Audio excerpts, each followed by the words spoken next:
Good morning, dear students. Today we are here again to read the poem Ode to the West Wind by P.B. Shelley. We have already done some lines of the poem earlier, and we have done the basic introduction of this poem and the poet P.B. Shelley. Now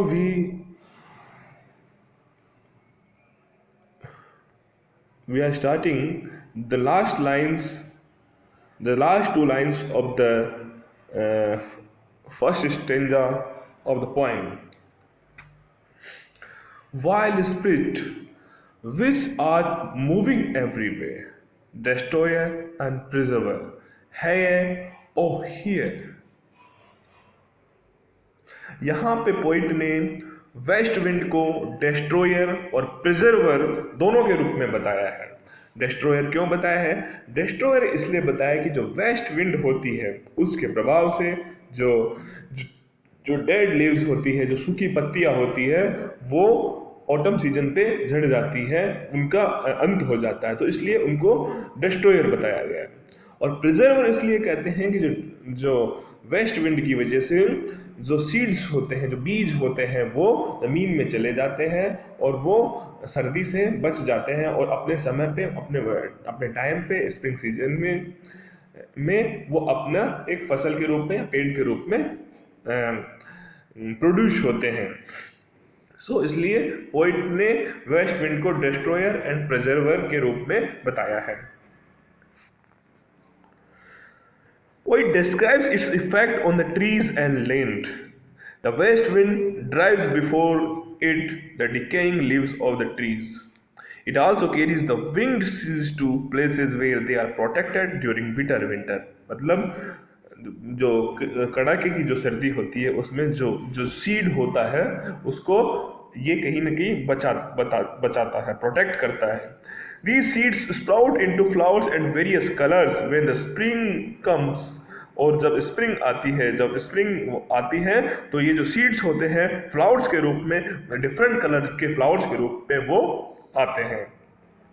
The west wind is therefore depicted in its double role as a destroyer and preserver. तो इसलिए जो west wind है उसको poet ने destroyer and preserver के रूप में कहा है। It destroys that which is decaying and is no longer useful. और ये जो डिस्ट्रॉय करता है, जो डिकेइंग मतलब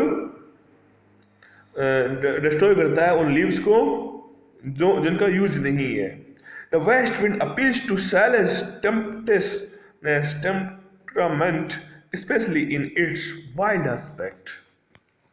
The poet appeals to the tempest west wind, which is mourning everywhere in autumn and discharging the dual function of a destroyer of old leaves and a preserver of seeds.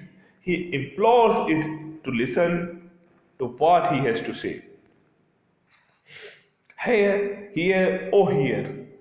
The force of repetition in intensifying the pathos of the appeal. मतलब जो here O here जो poet ने last में कहा है उसमें जो pathos है वो एक अपील के रूप में पैथोस है उसमें। नेक्स्ट जो पार्ट है इसका,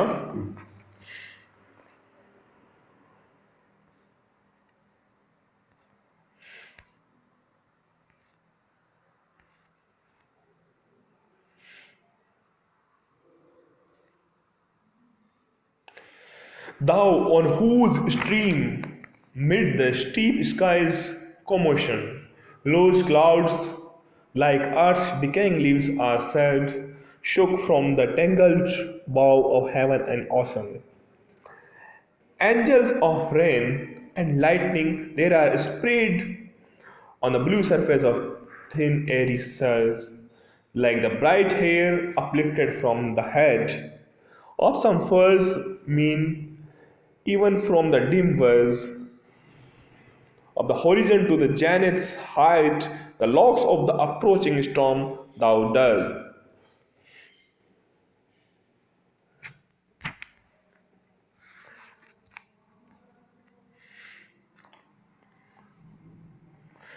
The poet again says the west wind is a creative power. It has twofold influence on the earth. It is destroyer and as a preserver we have already done. It drives away the dead leaves. It also buries the seeds under the earth where they lies protected all through winter and sprout in spring. These lines describe the great disturbance caused by the west wind when it blows through the sky. The clouds are the leaves of two mighty trees. The clouds are the leaves of two mighty trees, the ocean and the sky. And the west wind is a stream that sweeps away these leaves. जो west wind है एक झरने की तरह है जो इन पत्तियों को बहा देती है. These clouds get scattered over the blue surface of the sky. जो ये clouds हैं फैल जाते हैं, छितरा जाते हैं over the blue surface of the sky, जो आसमान की जो ब्लू सरफेस है उस पर, and spread all over it form the extreme boundary of the horizon to the highest point in the sky. They are the messenger of rain and lightning. जो clouds है messengers of rain है, मतलब rain का SIM messenger है, message देते हैं कि rain आने वाली है, एंड लाइटनिंग और बिजली का, and are the locks of the approaching storm, और जो स्टॉर्म होता है कि तूफान आने वाला है उसके बारे में बताते हैं. They look like the hair afflicted from the head of some frenzied maenad, the female worshipper of Bacchus god of fine. ये इसके रूप में सिमिली के बता रहा है. Here the poet says the clouds are fanciful compared to the detached leaves of two trees, namely heaven and sky. जो heaven और sky के बारे में two trees है इसके बारे में बताया है. As the clouds float in the upper air and the ocean, जो clouds है बहते हैं in the upper air and the ocean, समंदर में, because clouds are formed by the condensation of water vapors rising from the sea and are often seen floating over it. Airy surge यहाँ पे है, up and down movement like that of the waves of the air. Falls it means a frigent nymphs attend Dionysius of Bacchus.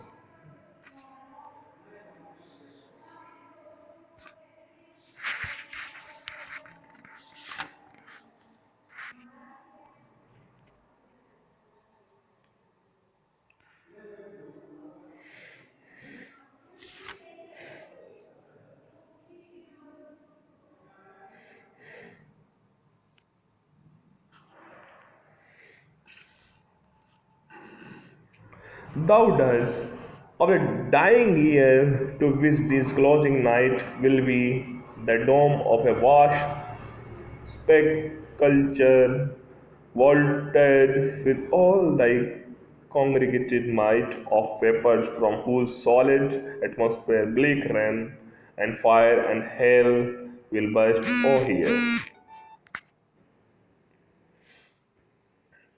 The poet shows the mighty power of the west wind. She scatters seeds on the earth and clouds in the sky. The clouds are the messengers of rain and lightning. It is almost the end of the year.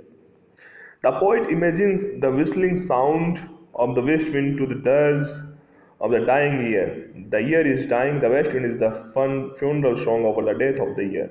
A huge storm will over the dead year. The darkness of the night which is spreading over the earth, the darkness of the night which is spreading over the earth, जो रात का जो अंधेरा है वो अर्थ पे किस तरह से फैल रहा है, will serve as the dome of that tomb. The dense mass of clouds will form the ceiling of the vast grave. From the dense clouds in the sky forming this ceiling, there will fall rain. Lightning and hails, rain, lightning and hails upon the earth. In the end, the poet appeals to the west wind to hear his prayers. यहाँ पे the lock of the approaching storm है. The long way strands of clouds are here called the flowing heavy hair of the coming tempest. Stop from Brooks called it the locks of the typhoon.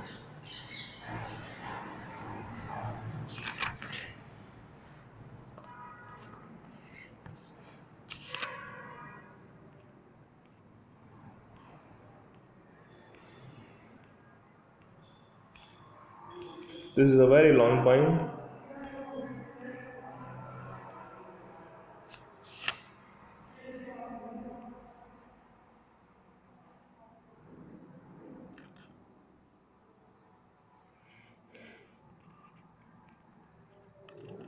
In the next stanza, the poet says, "Thou who didst waken from the summer dreams, the blue Mediterranean where he lay, lulled by the coil of his Sicilian streams, beside a promised isle in Bay, and saw in sleep old palaces in towers and querying within the waves' intense day, all overgrown with azure moss and flowers so sweet the saint's French pictures them."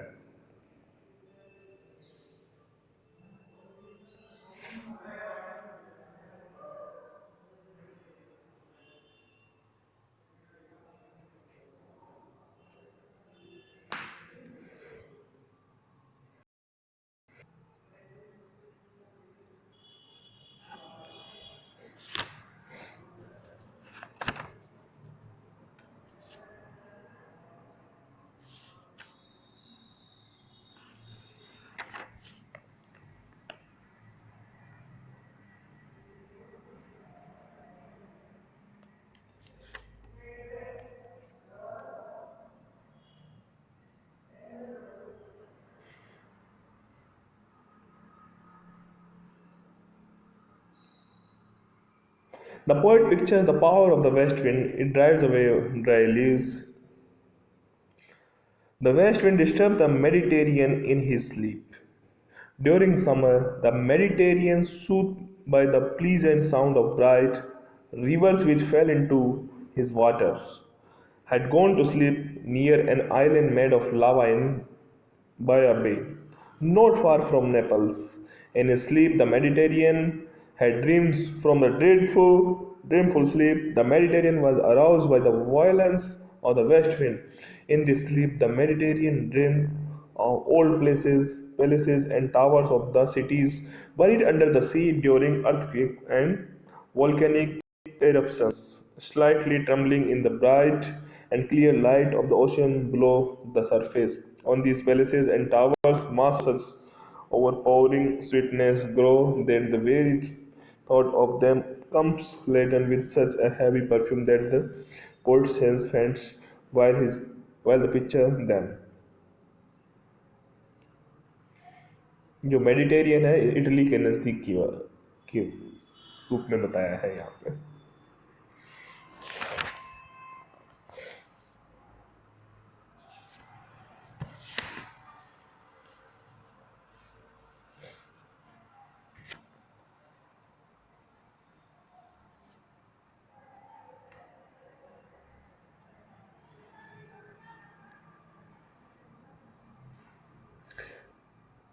बे बे यहाँ पे है जो बे of Naples